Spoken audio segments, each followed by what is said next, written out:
आपको इसमें एक नेक्स्ट यूनिट स्टार्ट होती है, ट्रांसड्यूसर्स क्या होते हैं।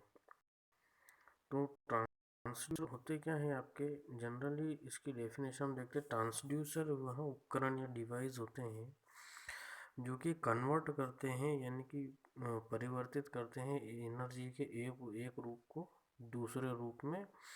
वह उपकरण आपके ट्रांसड्यूसर कहलाते हैं। जो इनकी प्रक्रिया रहती है कन्वर्जन की, वो कहलाती है ट्रांसडक्शन, है ना। कन्वर्जन जो होता है वो किसके माध्यम से होता है, सेंसिंग और ट्रांसड्यूसिंग के माध्यम से। किसी भी फिजिकल क्वांटिटी, भौतिक भौतिक राशि जैसे कि तापमान है ना, प्रेशर है, आवाज़ है आदि। जैसे आपका माइक सबसे बेस्ट एग्जांपल, भाई आपकी जो साउंड एनर्जी उसको माइक आपका इलेक्ट्रिकल एनर्जी में कन्वर्ट करके स्पीकर में देता है। फिर स्पीकर में वही इलेक्ट्रिकल सिग्नल वापस से साउंड सिग्नल में परिवर्तित होता है। ये आपका ट्रांसडक्शन कहलाता है ना। तो आपका जो इलेक्ट्रिकल ट्रांसड्यूसर रहते हैं वो किसी भी मैकेनिकल ऊर्जा को विद्युत ऊर्जा में विद्युत सिग्नल में परिवर्तित करते हैं। तो इलेक्ट्रिकल सिग्नल आपका कुछ भी हो सकता है, जैसे वोल्टेज है, करंट है, फ्रीक्वेंसी आदि। तो जो आपका प्रोडक्शन होता है सिग्नल का पैदा होना, वो डिपेंड करता है आपका रजिस्टिव, इंडक्टिव या कैपेसिटिव इफेक्ट है उसका फिजिकल इनपुट का। अब ट्रांसड्यूसर की आवश्यकता क्यों पड़ी, उसकी नीड क्यों पड़ी, तो भाई ये बहुत मुश्किल होता है किसी भी फिजिकल फोर्स का एक उसका परिमाण निकालना, जैसे कि तापमान का, प्रेशर का आदि का। तो फिजिकल फोर्स अगर हम इलेक्ट्रिकल एनर्जी में उसको सिग्नल में कन्वर्ट करते हैं तो हम उसके मान को आसानी से पढ़ सकते, संख्या के रूप में, या मेजर कर सकते हैं मीटर की हेल्प से। तो ट्रांसड्यूसर जो रहता है वो कन्वर्ट करता है किसी भी फिजिकल भौतिक बल को विद्युत सिग्नल के रूप में, जिसके कारण हम उसको इजीली हैंडल कर सकते हैं और ट्रांसमिट आगे उसको कर सकते हैं मेजरमेंट के लिए। तो निम्न इसके लाभ है ना, फिजिकल एनर्जी को कन्वर्ट करने के इलेक्ट्रिकल सिग्नल में। अटेन्यूएशन और एम्प्लीफिकेशन, यानी कि उसकी मात्रा को बढ़ाना, सिग्नल की मात्रा को बढ़ाना या उसकी पावर को बढ़ाना आपका एम्प्लीफिकेशन कहलाता है। तो इलेक्ट्रिकल सिग्नल का आसान रहता है ना। इलेक्ट्रिकल सिग्नल कम फ्रिक्शन एरर यानी कम घर्षण त्रुटि उत्पन्न करते हैं, और स्मॉल पावर यानी कि कम पावर की ज़रूरत होती है कंट्रोलिंग करने के लिए इलेक्ट्रिकल सिस्टम्स को। इलेक्ट्रिकल सिग्नल को हम आसानी से ट्रांसमिट यानी एक जगह से दूसरी जगह पे पहुंचा सकते हैं, या प्रक्रिया कर सकते हैं मेजरमेंट की, मापन की। और जो कंपोनेंट इसमें यूज़ होते हैं मेजरिंग के लिए इलेक्ट्रिकल सिग्नल के, वो बहुत छोटे और एक्यूरेट होते हैं, सटीक होते हैं। तो जो इलेक्ट्रिकल सिग्नल जो होते हैं वो टेलीमेट्री होते हैं।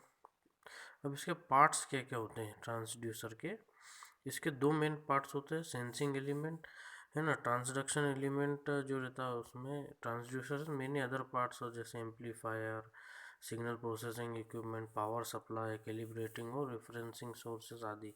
सेंसिंग या डिटेक्टर एलिमेंट क्या होता है, तो ये पार्ट्स, पहला पार्ट रहता है किसी भी ट्रांसड्यूसर का, ये रिस्पॉन्स करता है, फिजिकल सेंसेशन को पहले महसूस करता है ना। सेंसिंग एलिमेंट फिजिकल फिनोमिनन पे डिपेंड करता है। फिर ट्रांसडक्शन एलिमेंट, मतलब कि वह एलिमेंट जो इसको कन्वर्ट करेगा, है ना। सेंसिंग एलिमेंट का जो आउटपुट रहेगा उसको ये कन्वर्ट करेगा इलेक्ट्रिकल सिग्नल के रूप में। इसको हम सेकेंडरी ट्रांसड्यूसर भी कहते हैं। जो रहती है चॉइस जो ट्रांसड्यूसर की, वो मेजरिंग फिजिकल क्वांटिटी उस पर फॉलोइंग फैक्टर पे डिपेंड करती है कि भाई हम कौन सा ट्रांसड्यूसर कहाँ पे कैसे यूज़ करेंगे। पहला तो ऑपरेटिंग प्रिंसिपल, तो जो ट्रांसड्यूसर हम सिलेक्ट करते हैं उसके ऑपरेटिंग प्रिंसिपल के आधार पर हम उसको चयन करते हैं। तो ऑपरेटिंग प्रिंसिपल भाई उसका रजिस्टिव हो सकता है, inductive, capacitive, opto electric, piezo electric आदि कुछ भी हो सकता है। फिर सेंसिटिविटी, यानी कि उसकी महसूस करने की क्षमता जो रहती है वो बहुत ज़्यादा होनी चाहिए। फिर ऑपरेटिंग रेंज, क्योंकि ट्रांसड्यूसर में जो लंबी चौड़ी रेंज होनी चाहिए ताकि वो वर्किंग के दौरान बीच में टूटे नहीं। फिर एक्यूरेसी, भाई जो भी उसमें हम मापन मिलेगा वो बहुत एक्यूरेट यानी कि सटीक होना चाहिए, क्योंकि इंडस्ट्री में इसका बहुत महत्व रहता है। फिर क्रॉस सेंसिटिविटी, तो ट्रांसड्यूसर जो हमें परिवर्ती मेजर्ड वैल्यू देता है तो वो सेंसिटिविटी का कारण देता है। तो एक्यूरेट मेजरमेंट के लिए हमें उसकी सेंसिटिविटी बहुत ज़रूरी चाहिए, अच्छी चाहिए। फिर त्रुटियाँ, एरर्स, तो जो एरर्स रहती है उसको हम अवॉइड कर सकते हैं इनपुट आउटपुट रिलेशन के माध्यम से, ट्रांसफ़र फंक्शन की मदद से। फिर लोडिंग इफेक्ट, तो जो ट्रांसड्यूसर पे हाई इनपुट इम्पीडेंस रहता है और लो आउटपुट इम्पीडेंस को अवॉइड करना चाहिए। फिर इन्वायरमेंट कंपेटेबिलिटी, यानी कि भाई वो वातावरण के अनुकूल होना चाहिए। भाई जैसे वातावरण के तापमान का या दबाव का उस पर असर कम पड़ना चाहिए, क्योंकि भाई अगर तापमान में भी अगर खराबी आती है या बढ़ोतरी घटोतरी आती है तो उसके कारण भी आपका रीडिंग में दिक्कत आ सकती, गलती हो सकती है ना। और इनसेंसिटिविटी, जो अनवांटेड सिग्नल, भाई आपका जो सिग्नल है उसके अलावा उसमें दूसरा जो सिग्नल अगर ऐड हो जाता है यानी कि नॉइज़, तो उसको हमें दूर करना चाहिए। भाई कभी कभी आपने माइक में देखा होगा है ना, एकदम चुर की आवाज़ आती है बोलते बोलते, एकदम कान को बहुत बुरी वाली आवाज़ अजीब सी आती है, तो उसमें क्या होता है, एक्स्ट्रा सिग्नल भी घुस जाते हैं, ऐड हो जाते हैं, तो वो चीज़ नहीं होनी चाहिए। फिर उसका यूसेज, वह इसकी जो ड्यूरेबिलिटी यानी उसकी चलने की क्षमता, उसकी साइज़, उसका वज़न वगैरह हमें पहले से ही पता होना चाहिए। फिर स्टेबिलिटी और रिलायबिलिटी, स्टेबिलिटी यानी कि उसकी टिकने की क्षमता, और रिलायबिलिटी यानी कार्य करने की अच्छे से क्षमता, तो उसकी अच्छी होनी चाहिए ये क्षमता, ताकि वो फेल नहीं हो जाए। फिर उसकी जो लीनियरिटी और रिजोल्यूशन है वो अच्छी होनी चाहिए। फ्री लोड से फ्री होना चाहिए, तापमान से फ्री होना चाहिए, क्योंकि तापमान वगैरह उसके कार्य करने की क्षमता को प्रभावित करते हैं, जिससे हमारी मेजरमेंट रीडिंग में प्रभाव पड़ता है ना। इसके उपयोग क्या क्या है, तो निम्न इसके उपयोग हैं ट्रांसड्यूसर के। भाई पहले तो ये भाई मूवमेंट, मसल्स के मूवमेंट के काम भी आता है, एक्सेलेरोमायोग्राफी जिसको कहते हैं हम। भाई आपने जो देखा होगा हॉस्पिटल वगैरह में, जब हार्ट बीट दिखाता है ना, आपकी सांस की क्षमता दिखाता है, तो भाई वो तो फिजिकल सिग्नल रहते हैं, तो उसको इलेक्ट्रिकल सिग्नल में कन्वर्ट करके ट्रांसड्यूसर आपको स्क्रीन पे दिखाता है मरीज की दिल की धड़कन कितनी चल रही है। तो ट्रांसड्यूसर लोड, इंजन के लोड को भी मापता है ना। इंजन नॉकिंग, इंजन में जो नॉक की आवाज़ आती है उससे भी सेंसर नाप सकता है। फिर सेंसर में यूज़ होता है इसका। फिर ट्रांसड्यूसर जो रहता है प्रेशर भी नापता है आपके गैस का, लिक्विड का, है ना, इलेक्ट्रिकल सिग्नल के रूप में कन्वर्ट करके। फिर ये टेम्परेचर को भी कन्वर्ट करके आपको इलेक्ट्रिकल सिग्नल के रूप में, मैकेनिकल वर्क के रूप में आपको शो करता है। फिर ये आपका अल्ट्रासाउंड मशीन में भी यूज़ होता है ना। साउंड वेव को ये रिसीव करता है पेशेंट के साउंड से, और उसको सीपीयू को पास करके आपको इलेक्ट्रिकल सिग्नल के रूप में दिखाता है। सबसे बेस्ट एग्जांपल स्पीकर में यूज़ होता है ये, है ना, इलेक्ट्रिकल सिग्नल को साउंड सिग्नल के रूप में, या साउंड सिग्नल को इलेक्ट्रिकल सिग्नल में। एंटीना में यूज़ होता है ये, इलेक्ट्रोमैग्नेटिक वेव्स को इलेक्ट्रिकल सिग्नल में परिवर्तित करता है ना। तो जो इसका वर्गीकरण है वो अलग अलग फैक्टर पे डिपेंड करता है, और इलेक्ट्रिकल सिग्नल को एसी से डीसी में भी कन्वर्ट करता है आदि। ये आपका ट्रांसड्यूसर रहता है, इसका फिजिकल यानी भौतिक क्वांटिटी को ट्रांसड्यूसर इलेक्ट्रिकल सिग्नल में कन्वर्ट करता है। अब इसके प्रकार क्या होते हैं, तो भाई ट्रांसड्यूसर जो रहता है फिजिकल क्वांटिटी को इलेक्ट्रिकल सिग्नल में कन्वर्ट करता है, जैसा हम जानते हैं। तो इलेक्ट्रॉनिक डिवाइस रहता है ये, दो इसके मेन फंक्शन रहते हैं, सेंसिंग और ट्रांसडक्शन। तो पहले तो ये सेंस करता है, सबसे पहले यानी महसूस करता है सेंसर के माध्यम से फिजिकल क्वांटिटी को, फिर उस हिसाब से उसको मैकेनिकल वर्क या इलेक्ट्रिकल सिग्नल में कन्वर्ट करता है। तो ट्रांसड्यूसर आपके बहुत प्रकार के होते हैं, और उसको हम निम्न प्रकार से भी क्लासिफाई कर सकते हैं, है ना। पहला तो है इसका ट्रांसडक्शन उपयोग के आधार पे, प्राइमरी और सेकेंडरी ट्रांसड्यूसर, है ना। फिर आपका दूसरा है passive and active, analog and digital. तीसरा ट्रांसड्यूसर है इनवर्स ट्रांसड्यूसर। तो जो ट्रांसड्यूसर रहता है वो रिसीव करता है में, और सिग्नल को आउटपुट सिग्नल में परिवर्तित करता है। फिर जो आउटपुट सिग्नल है वो कंडीशनिंग डिवाइस के पास जाता है, जहाँ पे सिग्नल हमारा फिल्टर्ड और मॉड्यूलेट होता है और कन्वर्ट होता है। फिर classification based on principle of transduction, तो ट्रांसड्यूसर जो है उसको हम वर्गीकृत ट्रांसडक्शन मीडियम के आधार पर कर सकते हैं। वो भाई उसका आपका रजिस्टिव है कि इंडक्टिव है कि कैपेसिटिव है, वो डिपेंड करता है कन्वर्जन प्रोसेस पे कि उस पर इनपुट ट्रांसड्यूसर इनपुट सिग्नल को रेजिस्टेंस में उसको मिल रहा है या इंडक्टेंस या कैपेसिटिव के रूप में मिल रहा है। दूसरा आपका प्राइमरी एंड सेकेंडरी ट्रांसड्यूसर क्या होते हैं। तो ट्रांसड्यूसर जो mechanical as well as electrical devices रहता है, तो जो मैकेनिकल डिवाइस जो रहता है ट्रांसड्यूसर का, जो फिजिकल इनपुट क्वांटिटीज़ को मैकेनिकल सिग्नल में कन्वर्ट करता है, वो आपका प्राइमरी ट्रांसड्यूसर कहलाता है। सेकेंडरी ट्रांसड्यूसर क्या होता है, जो उसको जो प्राइमरी ट्रांसड्यूसर का जो आउटपुट है उसको फिर कन्वर्ट करता है इलेक्ट्रिकल सिग्नल में, वो आपका सेकेंडरी ट्रांसड्यूसर कहलाता है ना। एग्जांपल आपका एलवीडीटी जो आपका बोर्डन ट्यूब है, वो आपका नीचे हम डायग्राम में देखेंगे कि भाई वो क्या करता है, आपको प्रेशर उत्पन्न करता है, फिर उस प्रेशर को डिस्प्लेसमेंट के रूप में किसको देता है, वो सेकेंडरी ट्रांसड्यूसर को, है ना। उस आउटपुट वोल्टेज जो डायरेक्टली क्या करता है, डिस्प्लेसमेंट करता है, यानी कि मूवमेंट करता है। तो इसमें वो बोर्डन ट्यूब आपका रहता है जो ये काम करता है मूवमेंट का प्रेशर के माध्यम से। तो प्रेशर आपका डिस्प्लेसमेंट में कन्वर्ट, ये प्रेशर नापने काम आता है, तो प्रेशर आपका पहले डिस्प्लेसमेंट में कन्वर्ट हुआ बोर्डन ट्यूब के माध्यम से, तो बोर्डन ट्यूब आपका प्राइमरी ट्रांसड्यूसर हो गया।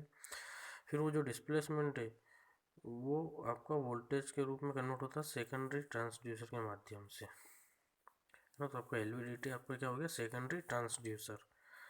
फिर आपका आता है पैसिव एंड एक्टिव ट्रांसड्यूसर। तो ट्रांसड्यूसर जो रहता है आपका, जिसको पावर की ज़रूरत पड़ती है, अलग से एक्सटर्नल पावर सप्लाई देना पड़ेगा आपका पैसिव ट्रांसड्यूसर, इसको एक्सटर्नल पावर ट्रांसड्यूसर भी कहते हैं। जैसे कैपेसिटर, इंडक्टर, ट्रांसड्यूसर आपका पैसिव ट्रांसड्यूसर, इनको पावर देना पड़ती है अलग से। और एक्टिव ट्रांसड्यूसर जिसको अलग से पावर सप्लाई देने की ज़रूरत नहीं रहती है, वो ये खुद का वोल्टेज या करंट उत्पन्न करते हैं, है ना। ये आपके एक्टिव ट्रांसड्यूसर कहलाते हैं।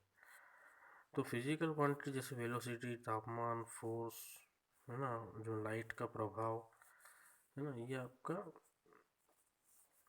इसके सोर्स रहते हैं। Piezo electrical crystal, photovoltaic cell, जैसे कि आपको सोलर सेल, ये सोलर सेल भी क्या करता है ना, सौर ऊर्जा को विद्युत ऊर्जा में परिवर्तित करता है, तो वो आपका एक्टिव ट्रांसड्यूसर, है ना। पीजो इलेक्ट्रिकल में क्या रहता है, आपका दो मेटालिक इलेक्ट्रोड रहती है ना, उसमें आपका पीजो क्रिस्टल रहते हैं, तो उस पर जैसी फोर्स पड़ता है तो उसमें ऑटोमेटिक वोल्टेज उत्पन्न होता है, जिससे करंट उत्पन्न होता है। तो जो क्रिस्टल जो रहते हैं वो आपका आउटपुट वोल्टेज उत्पन्न करते हैं। जितना ज़्यादा उस पर दबाव पड़ेगा, उतना ज़्यादा उसमें एक्सेलरेशन होगा, उतना ज़्यादा वोल्टेज उत्पन्न होगा। इसको हम एक्सेलरोमीटर में भी यूज़ करते हैं, जो एक्सेलरेशन को इलेक्ट्रिकल वोल्टेज में कन्वर्ट करता है। तो ट्रांसड्यूसर जो रहता है आपका, ये इसको ऑक्सिलरी पावर सप्लाई की ज़रूरत नहीं रहती है, ये खुद ही फिजिकल क्वांटिटी को इलेक्ट्रिकल सिग्नल में कन्वर्ट करता है, जैसे आपके बाइक का डिजिटल मीटर, है ना। फिर एनालॉग और डिजिटल ट्रांसड्यूसर। तो भाई ये जो ट्रांसड्यूसर है ये वर्गीकृत करते हैं इनके आउटपुट सिग्नल के आधार पे, है ना। भाई आउटपुट सिग्नल ट्रांसड्यूसर का कंटिन्यूस है या डिस्क्रीट है। एनालॉग ट्रांसड्यूसर में क्या रहता है, जो इनपुट क्वांटिटी रहती है वो कंटिन्यूस फंक्शन में रहती है, जैसे कि भाई strain gauge, LVDT, thermocouple, thermistor, ये सारे एग्जांपल है एनालॉग ट्रांसड्यूसर के। और डिजिटल ट्रांसड्यूसर के, जो कि इनपुट क्वांटिटी को डिजिटल सिग्नल के या पल्स के रूप में आपको दिखाता है ना। जैसे कि डिजिटल सिग्नल काम करते 0 और 1 पे या हाई और लो पे पावर पे। ट्रांसड्यूसर एंड इन्वर्स ट्रांसड्यूसर, तो ट्रांसड्यूसर जो कन्वर्ट करता है नॉन इलेक्ट्रिकल यानी कि अविद्युत राशि को विद्युत राशि में, वो आपका ट्रांसड्यूसर कहलाता है। और इन्वर्स ट्रांसड्यूसर ठीक उल्टा, जो आपकी इलेक्ट्रिकल क्वांटिटी को फिजिकल क्वांटिटी में कन्वर्ट करता है, जैसे कि इसमें हाई इलेक्ट्रिकल इनपुट और लो नॉन इलेक्ट्रिकल आउटपुट प्राप्त होता है आपको, ये बहुत कम पाए जाते हैं। ये आपका पीजो इलेक्ट्रिक इफेक्ट का एग्जांपल है ना। ऊपर मास यानी वजन, बीच में क्रिस्टल, नीचे बेस। तो जैसे उस पर वजन पड़ता है तो मेटालिक इलेक्ट्रोड में आपका वोल्टेज उत्पन्न होता है। यहाँ से हम इसमें आउटपुट वोल्टेज ले सकते हो। ये आपकी एक्सेलरेशन की डायरेक्शन है। ये आपका एलवीडीटी का एग्जांपल, ये बोर्डन ट्यूब है। जैसे इस पर प्रेशर पड़ता है तो बोर्डन ट्यूब घूमने लगती है, जो कि इस पुली के माध्यम से घूमती है। और ये जो बीच में जो मेटालिक प्लेट है ये ऊपर नीचे होती है।